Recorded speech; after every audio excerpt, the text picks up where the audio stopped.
भारतवर्ष में एक प्रतापी और दानी राजा का शासन था। वह बड़ा धर्मात्मा और परोपकारी था। नित्य गरीबों, ब्राह्मणों और जरूरतमंदों की सेवा करता और खुले हाथों से दान देता था। लेकिन उसकी रानी का स्वभाव विपरीत था। न तो वह कभी भगवान की पूजा करती, न ही किसी को दान देती। उल्टा वह राजा को भी दान करने से मना करती और धन को संजोकर रखना चाहती थी। एक दिन राजा शिकार खेलने जंगल चला गया। रानी महल में अकेली थी।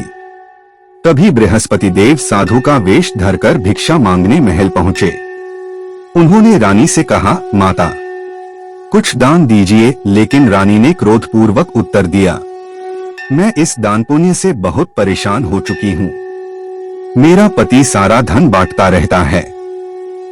मेरी तो यही इच्छा है कि सारा धन नष्ट हो जाए, न रहेगा बांस, न बजेगी बांसुरी। साधु ने शांति से समझाया, देवी, धन और संतान तो जीवन के मूल आधार हैं। यदि आपके पास धन है तो उससे भूखों को भोजन कराओ, प्यासों के लिए प्याऊ बनवाओ, मुसाफिरों के लिए धर्मशालाएं बनवाओ, गरीब कन्याओं का विवाह करा दो। ऐसे पुण्य कार्यों से आपके घर में यश और लक्ष्मी दोनों का वास होगा। लेकिन रानी पर इस उपदेश का कोई असर नहीं हुआ। वह बोली, मैं ऐसा धन नहीं चाहती जो हर जगह बांटना पड़े। तब साधु ने कहा, यदि यही तुम्हारी इच्छा है तो तथास्तु। अब तुम हर गुरुवार को घर लीपो, पीली मिट्टी से सिर धोकर स्नान करो और भट्टी जलाकर कपड़े धो। इससे तुम्हारा सारा धन शीघ्र ही नष्ट हो जाएगा।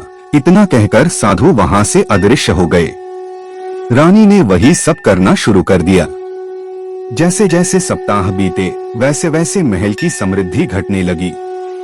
केवल 3 गुरुवार बीते थे कि महल में खाने के भी लाले पड़ गए। राजा का परिवार भूखा रहने लगा। तब राजा ने रानी से कहा, रानी, अब यहाँ रहकर कुछ नहीं हो सकता। सभी लोग मुझे जानते हैं, इसलिए मैं यहाँ कोई छोटा कार्य भी नहीं कर सकता। मैं परदेश जाता हूँ, वहाँ कुछ श्रम करके जीवन यापन करूँगा। यह कहकर वह दूसरे नगर चला गया और वहाँ जंगल से लकड़ी काटकर शहर में बेचने लगा। उधर महल में रानी और उसकी दासी बहुत दुखी रहने लगी। एक बार लगातार 7 दिन तक बिना भोजन के रहने पर रानी ने दासी से कहा, पास ही के नगर में मेरी बड़ी बहन रहती है जो बहुत धनवान है। तुम उसके पास जाकर मेरी दशा बताओ और कुछ सहायता मांगो। दासी रानी की बहन के घर पहुंची। संयोगवश उस दिन गुरुवार था और रानी की बहन उस समय बृहस्पतिवार का व्रत कर रही थी और कथा सुन रही थी। दासी ने संदेश दिया, परंतु रानी की बहन ने कथा में विघ्न न हो इसलिए कुछ उत्तर नहीं दिया।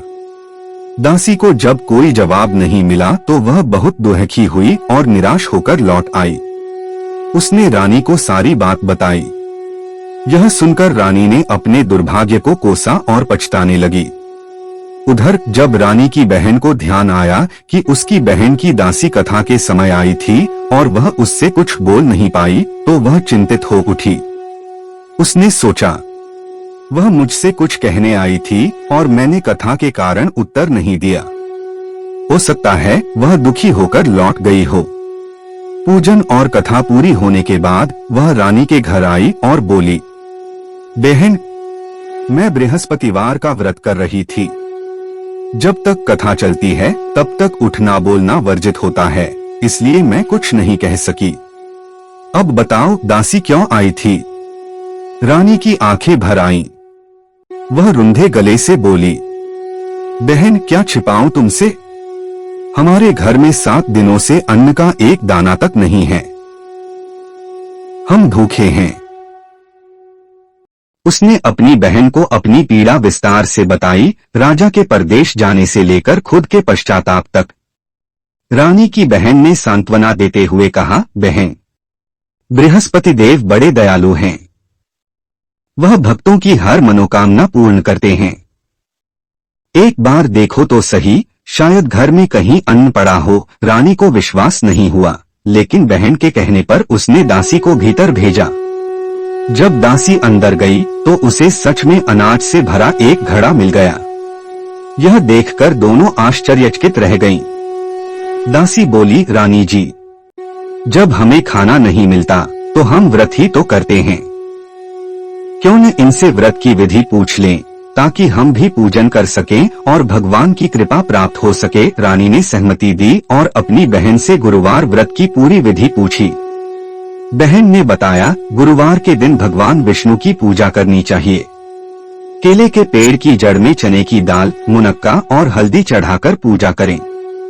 दीपक जलाएं, व्रत कथा सुने और केवल पीला भोजन ही करें। पूरी विधि समझाकर बहन अपने घर लौट गई। 7 दिन बाद जब अगला गुरुवार आया तो रानी और उसकी दासी ने विधिपूर्वक व्रत रखा। वे घुड़साल गईं और वहां से चना और गुड़ लाईं। फिर केले के पेड़ की जड़ और भगवान विष्णु का भक्ति भाव से पूजन किया। लेकिन एक समस्या अब भी थी, पीले भोजन की। उनके पास बनाने के लिए कुछ नहीं था। दोनों उदास हो गईं। तभी बृहस्पति देव साधारण मनुष्य का रूप धारण कर आए और 2 थालों में स्वादिष्ट पीला भोजन उन्हें देकर अदृश्य हो गए। दासी ने वह भोजन रानी को दिया और दोनों ने मिलकर वह प्रसाद ग्रहण किया। इसके बाद रानी और दासी हर गुरुवार श्रद्धा से व्रत रखने लगी। भगवान बृहस्पति की कृपा से उनके जीवन में फिर से समृद्धि लौट आई। परंतु कुछ समय बाद जैसे ही सब कुछ पहले जैसा हो गया, रानी फिर से अपने पुराने आलसी स्वभाव में लौटने लगी। एक दिन राजा ने विचार किया कि क्यों न अपनी बहन के घर जाकर कुछ दिन बिताए जाएं। वह घोड़े पर सवार होकर चल पड़ा। रास्ते में उसने देखा कि कुछ लोग एक मृत व्यक्ति को श्मशान ले जा रहे हैं। राजा ने उन्हें रोका और कहा, भाइयों, मेरी बृहस्पतिवार की कथा सुन लो। वे बोले, हमारा आदमी मर गया है और यह कथा सुनाने आया है। लेकिन कुछ लोगों ने कहा, ठीक है, सुनाते हो तो सुना। राजा ने अपनी दाल की पोटली निकाली और जैसे ही कथा आधी हुई, मृत व्यक्ति के शरीर में हलचल होने लगी। कथा पूरी होते ही वह व्यक्ति उठकर बैठ गया और राम राम कहने लगा। सभी लोग चकित रह गए। थोड़ा आगे राजा को एक किसान मिला जो खेत जोत रहा था। राजा ने उससे भी निवेदन किया, भैया, मेरी बृहस्पतिवार की कथा सुन लो। किसान बोला, जब तक मैं तेरी कथा सुनूंगा 4 हरिया खेत नहीं जोत पाऊंगा। जा किसी और को सुना। राजा चुपचाप आगे बढ़ गया। उसके जाते ही किसान के बैल गिर पड़े और उसके पेट में जोर का दर्द होने लगा।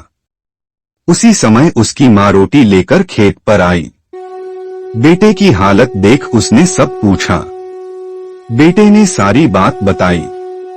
माँ तुरंत राजा के पास दौड़ी गई और बोली, बेटा, मैं तेरी कथा सुनूंगी, कृपया मेरे खेत पर चलकर कथा कहो। राजा खेत पर गया और कथा कही। कथा समाप्त होते ही बैल खड़े हो गए और किसान का पेट दर्द भी खत्म हो गया। राजा वहां से बहन के घर पहुंचा। बहन ने खूब प्रेम और सत्कार किया। अगले दिन सुबह जब राजा जगा तो उसने देखा सभी लोग पहले भोजन कर चुके हैं। उसने बहन से कहा, कोई ऐसा है जिसने अभी भोजन न किया हो? मैं अपनी बृहस्पतिवार की कथा सुनाना चाहता हूँ। बहन बोली, भैया, यहाँ के लोग पहले भोजन करते हैं, फिर कोई और काम। मैं देखती हूँ। बहन एक कुम्हार के घर पहुँची जहाँ उसका बेटा बीमार था और 3 दिन से कोई भोजन नहीं कर पाया था। उसने राजा की कथा सुनने की अनुमति ले ली।